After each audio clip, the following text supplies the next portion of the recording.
देश और दुनिया की तमाम छोटी और बड़ी खबरों के लिए हमारे चैनल को सब्सक्राइब करना न भूलें और बेल का बटन जरूर दबाएं।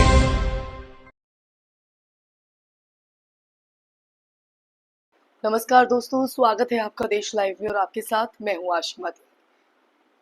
दोस्तों, बेहद महत्वपूर्ण मुद्दा आज हम चर्चा के लिए लेकर आए हैं। सोचिए, अगर आज किसी मुस्लिम कलाकार ने, चाहे वो शाहरुख खान हो, सलमान खान हो या आमिर खान, एक ऐसा बयान दिया होता कि दाऊद इब्राहिम आतंकवादी नहीं था, उसने मुंबई ब्लास्ट नहीं किया, तो क्या होता? देश के हर न्यूज चैनल पर ब्रेकिंग चल रही होती, खान ने देश का अपमान किया, खान ने आतंकवाद को क्लीन चिट दी, देशद्रोह का केस दर्ज कर। और शायद अगले दिन बीजेपी के आधे नेता प्रेस कॉन्फ्रेंस करके चिल्ला चिल्ला कर कह रहे होते, देखो ये लोग पाकिस्तान से प्यार करते हैं, इनको हिंदुस्तान में रहना है तो वंदे मातरम बोलना पड़ेगा। आज हम इसी पर चर्चा करेंगे। चर्चा में आगे बढ़े उससे पहले अपील, इंसाफ की आवाज को बुलंद करने के लिए और सच्ची पत्रकारिता के लिए हमारा सहयोग करें। साथ ही डिस्क्रिप्शन में दिए गए लिंक को ओपन कर ज्वाइन बटन दबाकर आप हमसे यानी देश लाइव से सीधा जुड़ सकते हैं। दोस्तों, वापस लौटते हैं आज के विषय पर। ये बयान जो मैंने आपको बताया है, लेकिन ये बयान किसी मुस्लिम ने नहीं दिया है। ये बयान दिया है बॉलीवुड की मशहूर अभिनेत्री और अब साध्वी बन चुकी ममता कुलकर्णी ने। जी हाँ, सही सुन रहे हैं, वो भी गोरखपुर में, यानी योगी आदित्यनाथ के गढ़ में। ममता कुलकर्णी ने प्रेस कॉन्फ्रेंस की और कहा कि दाऊद इब्राहिम आतंकवादी नहीं था, उसने ब्लास्ट नहीं किया। और ये भी जोड़ा कि मैं दाऊद से कभी नहीं। अब सवाल ये है कि क्या सच में दाऊद निर्दोष है या फिर ये बयान किसी आध्यात्मिक भ्रम का नतीजा है?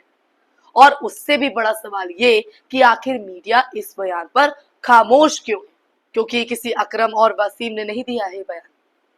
क्यों नहीं आज रिपब्लिक टीवी, टाइम्स नाउ, जी न्यूज या इंडिया टीवी पर डिबेट चल रही है? क्यों नहीं अर्नब गोस्वामी चिल्ला रहे हैं, Who gave her the right to say this? कहाँ है अर्नब गोस्वामी? क्योंकि बयान देने वाली ममता कुलकर्णी है, जो भगवा वस्त्रों में है, और बयान यूपी की जमीन पर दिया गया है। अगर ये बयान किसी मुसलमान ने दिया होता तो क्या ये मीडिया चुप होती? क्या वही मीडिया इसे राष्ट्र विरोध और टेरर सपोर्ट का मुद्दा बनाकर महीनों तक नहीं चलाती? क्या दोस्तों, चलाती, डेफिनेटली चलाती, बिग न्यूज करके चलाती। अब थोड़ा पीछे चलते हैं। 1993 मुंबई ब्लास्ट, 12 मार्च, 13 बम धमाकों में 250 से ज्यादा लोग मारे गए। सीबीआई और इंटरपोल की रिपोर्टों में दाऊद इब्राहिम को मुख्य साजिशकर्ता बताया गया और भारत ने 1993 से लेकर आज तक कई बार पाकिस्तान से दाऊद के प्रत्यर्पण की मांग की है। गृह मंत्री रहे राजनाथ सिंह ने 2015 में कहा था कि दाऊद जल्द भारत आएगा, हमें पूरी जानकारी है कि वो कहाँ है। तब वो गृह मंत्री थे। फिर क्या हुआ? 10 साल बीत गए दोस्तों, दाऊद ना आया ना लाया गया। लेकिन इस पर कोई सवाल नहीं करता, कोई प्रश्न चिन्ह नहीं उठाता। जब विपक्ष सवाल उठाता है तो आपने वादा किया था दाऊद को लाने का, तो क्या हुआ? तब मीडिया कैमरा घुमा देता है।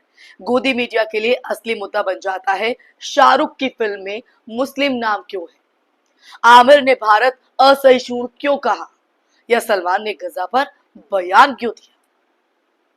ये मीडिया लाइन की हेडलाइंस होती है। ममता कुलकर्णी का ये बयान दोस्तों दरअसल दो चीजें साफ करता है। पहली, मीडिया का दोहरा मापदंड, और दूसरी राजनीति का सियासी मौन। जब भगवा आवरण में कोई कुछ भी कह दे तो उसे आध्यात्मिक ज्ञान मान लिया जाता है। लेकिन वही बात अगर किसी मुसलमान के मुंह से निकल जाए तो उसे देशद्रोह, आतंक समर्थन और पाकिस्तानी एजेंडा बता दिया जाता है। ममता कुलकर्णी का अतीत भी कम दिलचस्प नहीं रहा है दोस्तों। 90 के दशक में बॉलीवुड की ग्लैमरस अभिनेत्री, फिर अंडरवर्ल्ड डॉन से जुड़े विवादों के बाद अचानक आध्यात्म की राह, एक समय उनका नाम खुद भी दाऊद की करीबी विक्की गोस्वामी के साथ जोड़ा गया था। फिर वो गायब हो गई और अब एक संत के रूप में गोरखपुर में बयान दे रही है और कह रही है कि दाऊद निर्दोष है। क्या आधार है? और सवाल उठता है कि क्या ये बयान किसी व्यक्तिगत अनुभव से प्रेरित है या राजनीतिक वातावरण से? अब ऐसे में मीडिया की चुप्पी यहां सबसे ज्यादा चुपती है, सबसे ज्यादा। जिस मीडिया को हर छोटी बात में धर्म दिख जाता है, वही आज धर्म वस्त्र में दिए गए बयान पर मौन है। क्यों? क्योंकि ये बयान किसी ऐसे व्यक्ति का नहीं, बल्कि किसी ऐसी पहचान का है जिसे गोदी मीडिया सवाल ही नहीं करता, क्योंकि सवाल करना उनके ब्रांड के विचारधारा के खिलाफ है। यही वजह है ना कि आज बड़े बड़े टीवी चैनल्स चुप है। एक और दिलचस्प बात, दाऊद इब्राहिम को लेकर सरकार की लंबी लिस्ट वादों की है, लंबी लिस्ट। हर चुनाव में कहा गया कि हम दाऊद को पकड़ कर लाएंगे। हुआ क्या?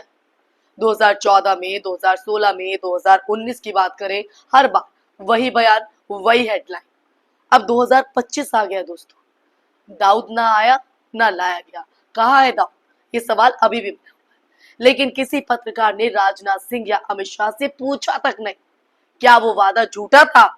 वजह, क्योंकि सवाल करने पर एंटी नेशनल का टैग जो मिल जाता है, इसलिए मीडिया सवाल नहीं कर सकता है। अब ममता कुलकर्णी का बयान इस सिस्टम की खामोशी को आईने की तरह दिख गया है। आज अगर कोई भगवा साध्वी कहती है कि दाऊद टेररिस्ट नहीं था, तो सिस्टम चुप है। पर वही बात अगर मुस्लिम कलाकार कह दे, तो ईडी, एनआईए, आईटी और मीडिया सब एक साथ उसके दरवाजे पर दस्तक दे देते हैं, पहुंच जाते हैं। तो दोस्तों, ये देश अब बयान से नहीं, बयान देने वालों के धर्म से तय करता है कि सच्चाई क्या है और गुनाह क्या है। ये पहले भी मैं आपको हर वीडियो में बता चुकी हूँ और यही असली खतरा है। इसलिए बार बार ये चर्चा होती है और हो, क्योंकि जब सच धर्म के चश्मे में देखा जाता है तो न्याय कभी नहीं दिखता है। और आज की इस चर्चा के अंत में सोचिए, क्या ममता कुलकर्णी का बयान वाकई में चौंकाने वाला है, या हम इतने अभ्यस्त हो चुके हैं कि सत्य बोलने वाले के धर्म के अनुसार ही प्रतिक्रिया देना अब हमारी आदत बन गई। अगर आज ये बयान किसी मुस्लिम ने दिया होता तो देश में टीवी स्क्रीन से लेकर संसद तक आग लग गई होती, सनसनी मच गई होती।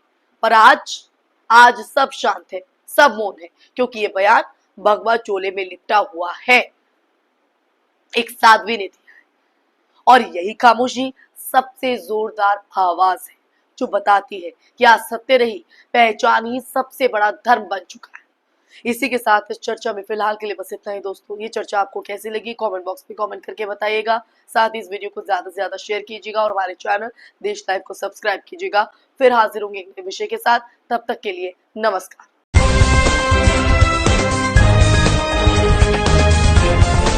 देश और दुनिया की तमाम छोटी और बड़ी खबरों के लिए हमारे चैनल को सब्सक्राइब करना न भूलें और बेल का बटन जरूर दबाएं।